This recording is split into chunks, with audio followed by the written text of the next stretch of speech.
से संगम विहार की जनता पानी की बूंद बूंद को तरस रही है। वार्ड नंबर 163 के लोगों ने हर दरवाजे पर दस्तक दी पर सुनवाई नहीं हुई, लेकिन बीजेपी ने इसकी आवाज़ उठाई है। सालों से कर रही है साफ और पर्याप्त पानी की सप्लाई की मांग, ताकि हर घर तक पहुंच पाने और पानी और हर चेहरे पर लौटे मुस्कान। अब वक्त है बदलाव का, वक्त है विकास का, क्योंकि बीजेपी है जनता के साथ।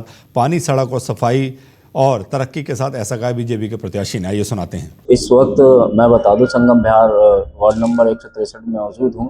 दिल्ली में उपचुनाव चल रहे हैं 12 सीटों पर, इसी के तहत हम यहाँ पहुंचे। हमारे साथ बीजेपी के प्रत्याशी हैं, इनसे बातचीत करेंगे। इनका राजनीतिक सफर कैसा रहा। नमस्कार सर। नमस्कार सर, संगम विहार की राजनीति को कैसे देखते हैं? संगम विहार की राजनीति आपको मैं बताऊं तो यहाँ पे मुद्दे तो बहुत हैं, काम करने का नियत सामने वालों में है नहीं। तो जब तक हमारी, आज देखिए कि हमारे पार्षद रहे, उन्होंने कितना बढ़िया काम किया, तो आज वो विधायक बन गए। आज ये सीट खाली है, वापस से जनता हमें चुनेगी। और लेकिन यहाँ पे जो पूर्व विधायक रहे, उन्होंने बेड़ा गर्क कर रखा था संगम विहार का। इससे पूर्व की सरकार ने बेड़ा गर्क कर रखा था संगम विहार का। तो उस स्थिति में अब जब ट्रिपल इंजन की सरकार आई है, तो आपको अंतर देखने को मिल रहा है। अब बजट पास हो रहा है 150 करोड़ का। आपको हमारे आदरणीय सांसद रामवीर सिंह बिदूड़ी जी की एफर्ट से ये बजट पास हुआ है, और हमारी दीदी रेखा गुप्ता जी ने इसमें कोई कमी नहीं, कसर नहीं छोड़ी। 150 करोड़, उसमें फ्लड एंड रिलीफ डिपार्टमेंट का भी अहम योगदान है, प्रवेश वर्मा जी का भी योगदान है। तो काम हम धरातल पे कर रहे हैं और विद प्रूफ कर रहे हैं। आपको मैं एविडेंस दूंगा कि ये सैंक्शन हो चुका है। अगर ये चुनाव फरवरी में होता तो अब तक संगम विहार चमक गया होता। बीजेपी पार्टी ऐसी पार्टी रही है जो धरातल के व्यक्ति को उठा के टिकट देती है, उस पर क्या कहेंगे? आपको भी उसी तरह से टिकट मिला? देखिए, ये किसी और पार्टी में मुमकिन नहीं है। आप बाकी पार्टी के उम्मीदवारों को देखिए, कोई 300 करोड़ का मालिक है, उनका पैसा देख करके उनको टिकट दिया जाता है।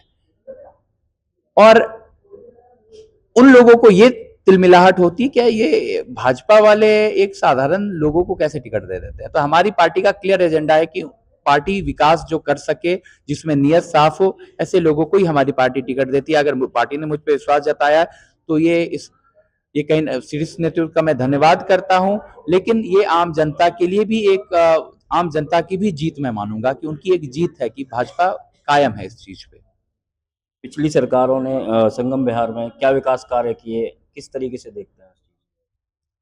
आप खुद आए होंगे, विकास कार्य आपको दिख गया होगा, क्योंकि अभी सिर्फ कुछ महीनों में जो भी अंतर दिखा है वो भारतीय जनता पार्टी ने किया। अदरवाइज आप यहाँ की स्थिति इतनी दयनीय है। आप 11 साल में तो एक पानी की, मतलब संगम विहार का नाम संकट विहार रख दिया गया। इंटरनेशनली आपको कई रिपोर्ट्स मिलेंगे सिर्फ संगम विहार की दुर्गति के बारे में। लोग रहने लायक ये इलाका नहीं छोड़ा इन लोगों ने। इसको नर्क कहा जाने लगा। ना पानी, ना शुद्ध हवा, नालियां नहीं बनी हुई थी। तो बहुत सारी तरीके की समस्याएं यहाँ पे है। समस्याओं का ये बिल्कुल आप कह सकते हैं कि एक बहुत बड़ा पहाड़ है संगम में। 163 नंबर वार्ड के लिए आपका लक्ष्य क्या है, अगर आप निर्वाचित होकर आते हैं, चुनकर आते हैं? देखिए, हमारा जो मेन लक्ष्य और सबसे प्राइम जो फोकस रहेगा, वो जिस पे मैं 15 साल काम किया हूं, वो रहेगा यहाँ परमानेंट सॉल्यूशन पानी का देना। वो है सोनिया विहार का ट्रंक पाइपलाइन जो है वो यहाँ बीत जाए, जो कि आधे रास्ते तक, यहाँ बगल में तिगड़ी है वहां तक आता है, लेकिन संगम विहार ए नहीं आता। तो वो हमें क्लियर करवाना है। उसके लिए जहां जो कुछ भी बन पड़ेगा वो हम करेंगे। इनफैक्ट हमारी एक मीटिंग मुख्यमंत्री दीदी से हो भी गई है इस विषय पे कि हम इस पे आगे क्या कर सकते हैं। अंत में जनता के लिए क्या मैसेज छोड़ेंगे आप?